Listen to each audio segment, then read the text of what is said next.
though I'm getting a lot of shit new. A lot of information that I needed. When I asked Rika, she said Satoko might have possibly gone back to the back hill. She likes going there. The back hill is filled with trees, vines, and fallen trees, and she really likes being there. Any child would dream of having a secret base. To Satoko, the back hill is her secret base. However, it hasn't been scouted before, so it is a dangerous place too. As her brother, I am a little concerned about that she spends her time there. But maybe I should worry about myself getting lost since I rarely come here. The hill gets dark quickly when evening falls. If I still can't find her, I should look for her somewhere else. Satoko, Satoko. I'm yelling as loud as I can, but in the woods, my voice doesn't carry that well. According to Rika, she has been making her secret base in this area, coming here alone and expanding her base. What does she mean expanding her base? If it's a secret base, I guess she doesn't want anyone to find it. Does that mean she has set up some traps? Probably. Considering I knew that much, I should have noticed the traps she set up on this back hill. Ah, wow. Suddenly my feet sink into the ground and pull a rope that was hidden under fallen leaves. I hear some noise from above, and then I see a big ball made of branches fall right next to me. Fuck. This must be one of Satoko's playful traps. If I wasn't so lucky, I'm sure that ball would have hit my head. And good. Thank God. Oh my! Look who's here. It's you, Nini. Satoko, don't do this. This is dangerous. Didn't you see the sign by the Forest Service? It clearly states it's dangerous to come into these woods. My wonderful traps will welcome anyone who ignores the sign. Oh, I should stop her doing things like this as a brother. But when I see her bright smile, I can't say anything else. I haven't seen that smile for a while. By the way, Satoko, weren't you told to come home by evening because we are going out for dinner tonight? I don't want to go.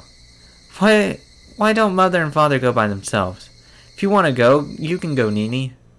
Are you still angry at Father? He threw an ashtray at me. Oh my God. I'm sorry, but just compared to what the real abuse she gets there, it's like, oh, that's it? That's it? He didn't actually put the cigarette out on you? Like, I'm sure Tepe wouldn't be far from doing, honestly. Use you as said ashtray. No, that happened with the previous father. Our current father hasn't done that. He locked me out of the veranda. He didn't feed me lunch. He complained I got him a wrong brand of cigarettes. He slapped my face saying I shouldn't be a picky eater. And then, she isn't talking about our current stepfather. Actually, things about our different stepfathers are all mixed up in her head. Every time my mother remarried, we had to call a different man our father. The word father isn't a word that should be taken lightly. If you don't truly acknowledge a man as your father, how can you call him a father? That's how much weight it carries. However, just to make things smooth and peaceful, I used the word father even if I didn't want to. But it was too difficult for young Satoko to do the same. Oh, I'd fucking use their just first name. I would be on a first name basis with them.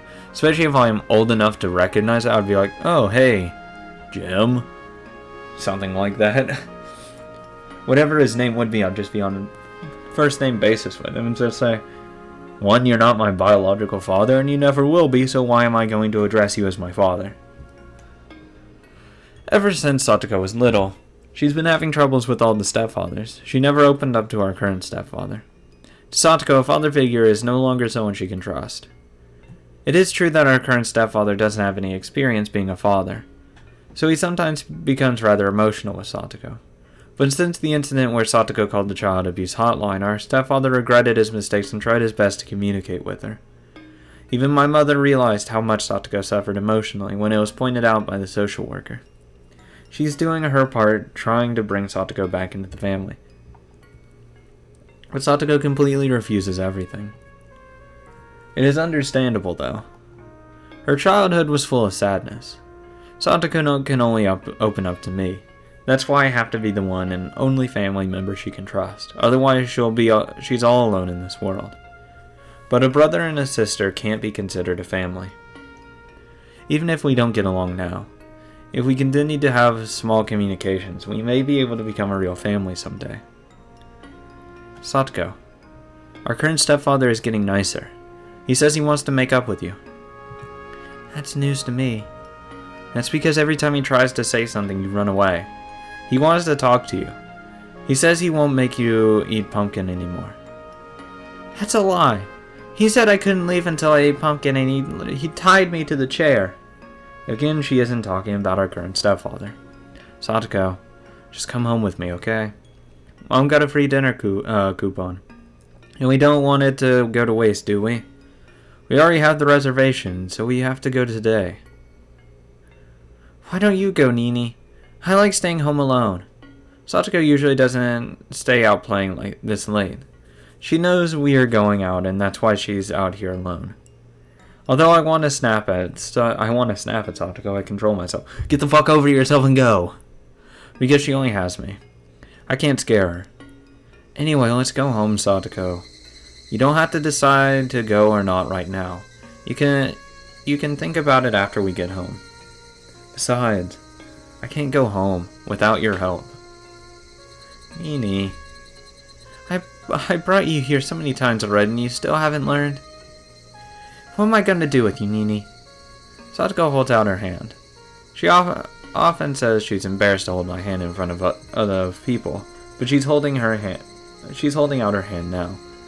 I take her hand, Satoko's fragile hand. I have to protect her as a brother. Let's go home, Satoko. Sure. Good, I could actually fucking experience what Satoshi was like. Still don't think he's this paragon of justice, but he's just like a normal Joe.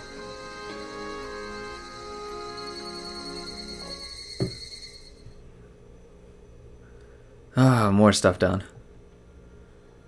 Hoja, footsteps not there yet. Shinto Pride needs to contact. No, not there.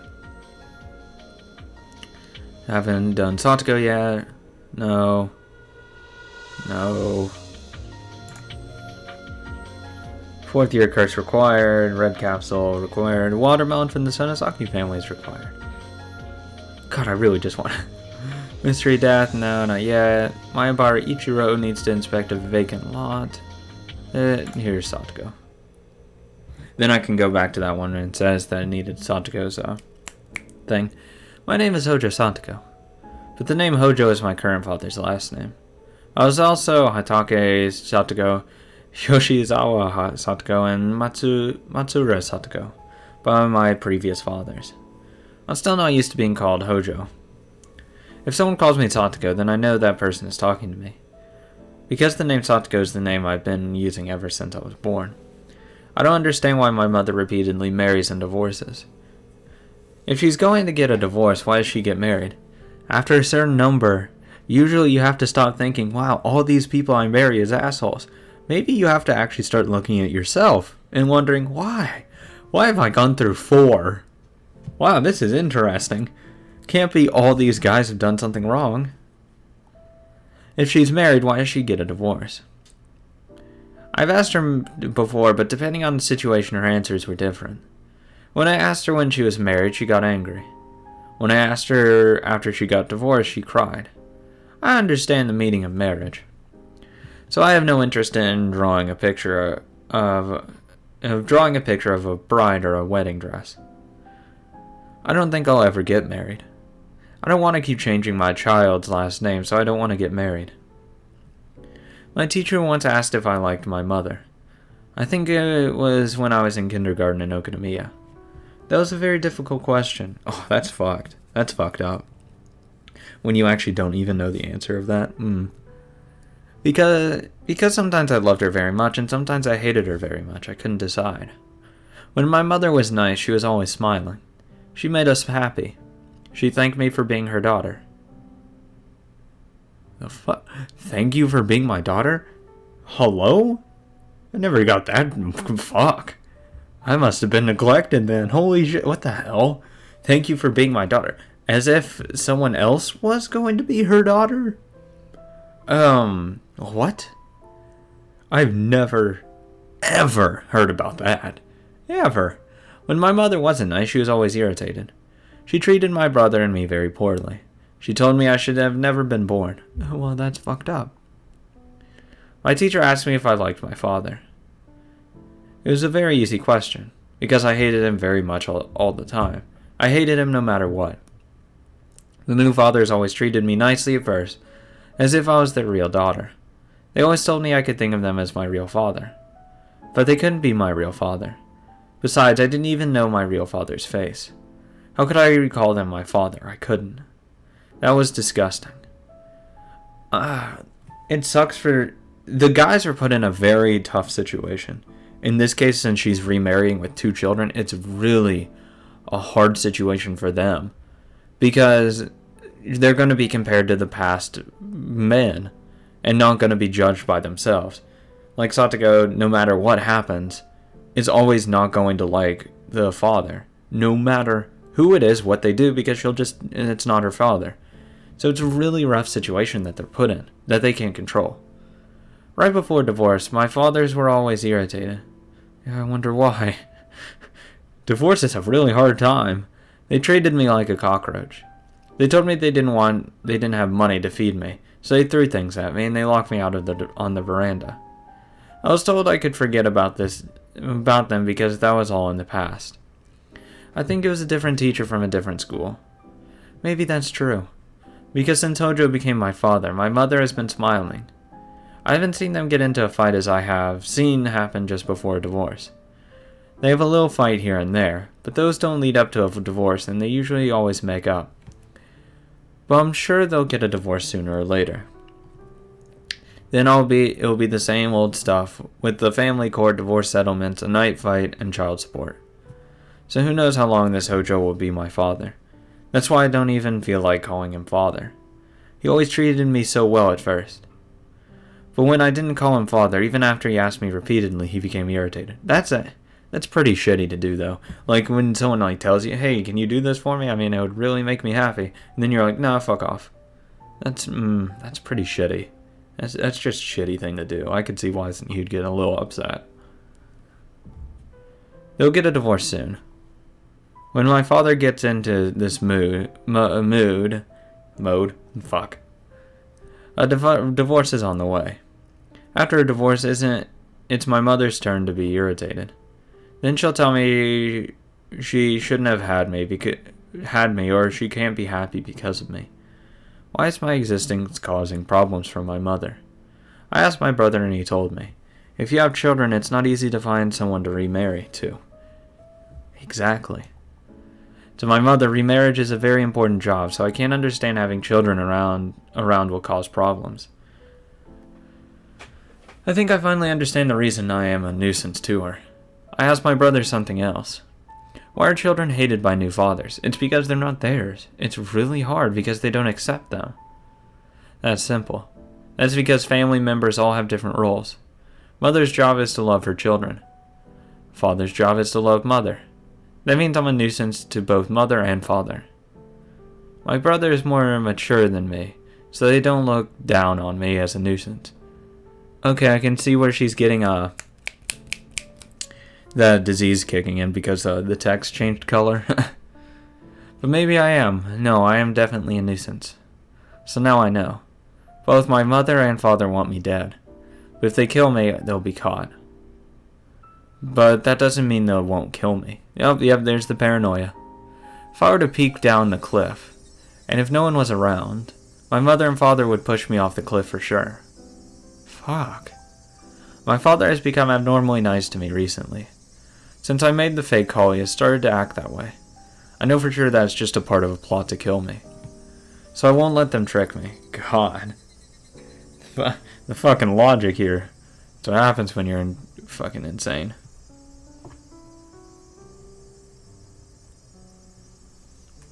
I'm sorry. Lately, when I try to listen carefully, I can hear a voice apologizing.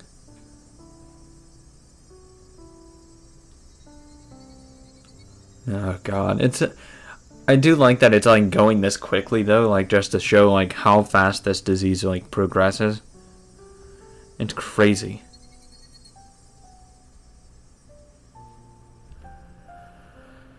Lately, when I try to listen carefully, I can hear a voice apologizing. I'm sure the voice is the same as me.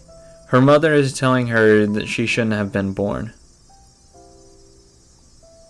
I'm sorry. But I won't apologize like that. I'll live. I'm going to strike back. I'll kill before I get killed. Oh. Oh no. I'm sorry.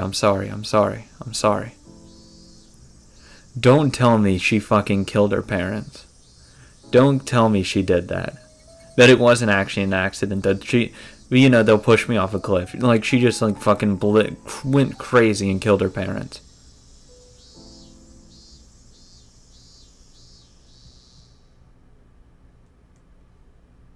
Don't tell me that's the fucking truth, because I'll be fucked up. Nope. Oh god, I just want to talk about that. Come on. 58th year Feast of Okonomi episode. Okay. No. Invitation to the end. She needs moral support. No. No, there was one that was Satako. Self-introduction. Conflict between the Hojo family and the... wherever that is. Let's see if I can't find that one. Disappointment, routine inspection, 1, 2, 3, 4. Deja vu. Oh, erase background. Required. Hojo Satoshi must not be allowed to visit his sister at the clinic. A sense of responsibility as a big brother is required for Satoshi. Nope.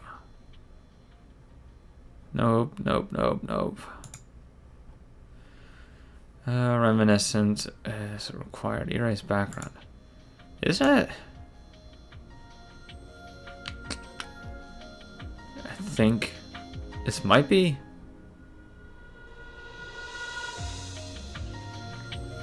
Let's see.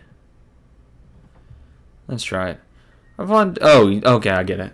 So you go to Ira and he thinks about his past. Okay, I get it. I've wanted to become a doctor since I was little. Doctors make a lot of money. People looked up to doctors. I think those are the kind of reasons I had. So when I played with my friends, I always acted like a doctor. I cleaned the wounds and used ice packs when my friends sprained their ankles, using what I learned from household medical books. Everyone, including me, believed that I'd be a doctor one day. No, the best thing you can do at like a younger age, learning some first aid. Or actually even like in older years as well. If you understand like just common first aids and like how to stop bleeding, how to fix, a sprained ankle, how to do all this other stuff.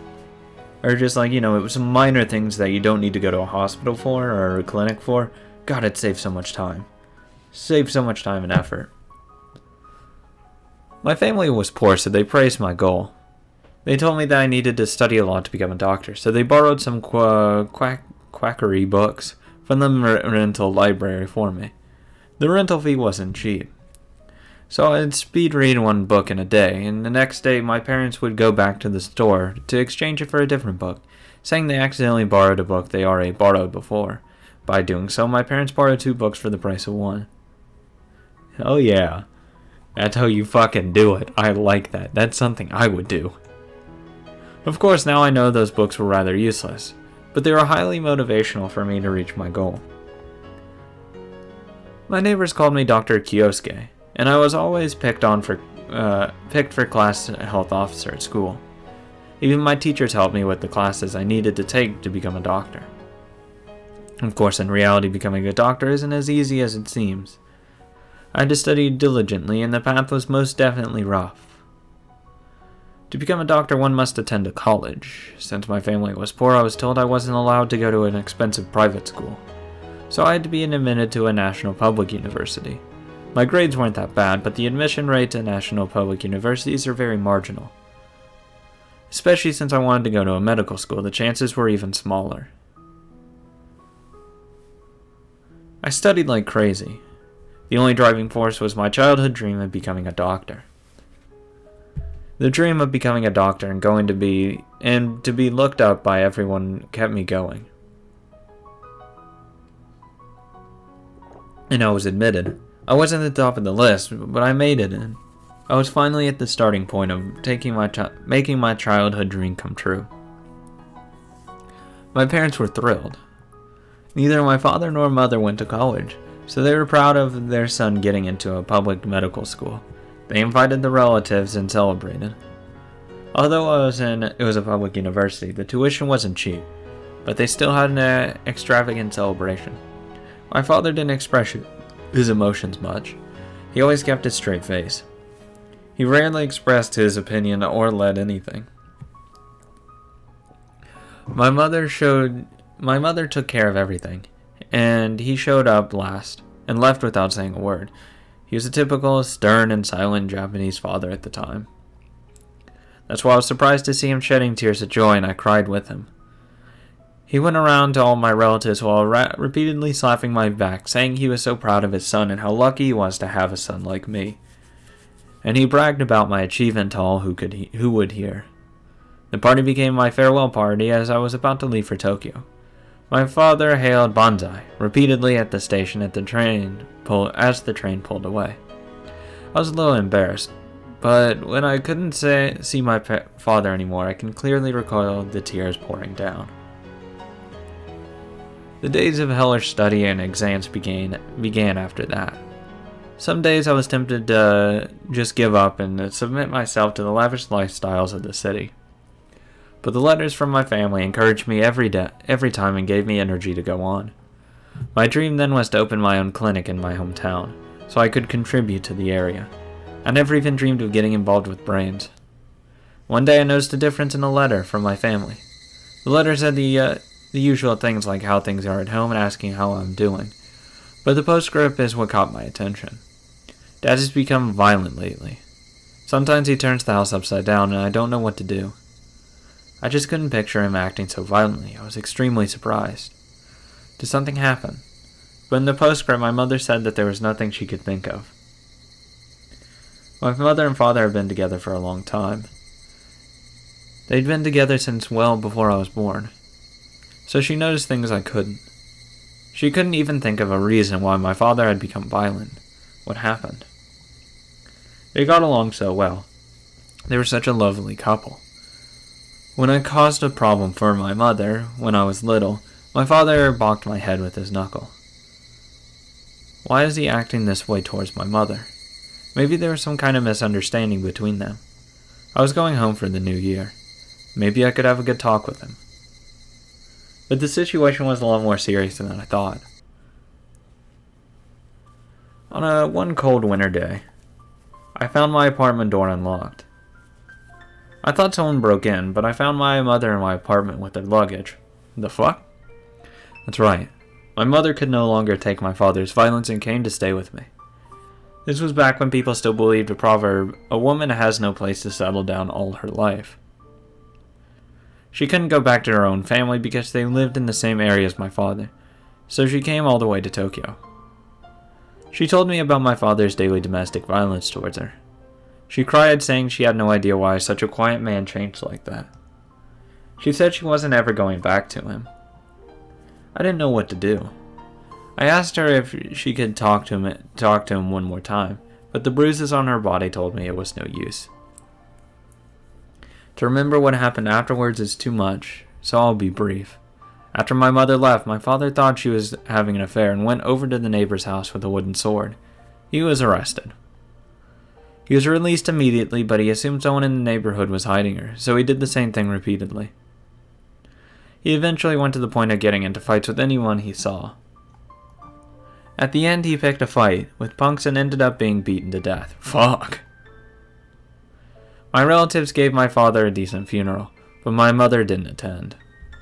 Understandable. It's no use beating a dead horse, so nobody said anything negative about my father, but everyone was simply puzzled as to why he changed so much. What I heard from my relatives about my father's final days is a lot stranger than what I heard from my mother. My mother only told me about his sudden rage and violence, but my relatives told me that he would also suddenly be in a euphoria and depression as well. Fucking bipolar then. His emotions changed suddenly and it was worse towards his final days. They also told me he started to complain about headaches after an accident. My father was a construction worker. Never mind, he hit his head hard on a 2x4 one day. Ooh. Yeah, so he damaged his brain. That's why. He regained his consciousness quickly and he was fine. But since the accident, he started to have headaches and abnormalities. I sensed the connection between the accident and my father's change, so I talked to my professor after I came back to Tokyo. I can't be sure, but from what I hear, there's a possibility that your father has some kind of psychological condition. Maybe the accident caused an injury to the brain and induced some psychiatric disorder. The personality disorder and delirium that your father had are very similar to the symptoms of the patients with organic brain syndrome.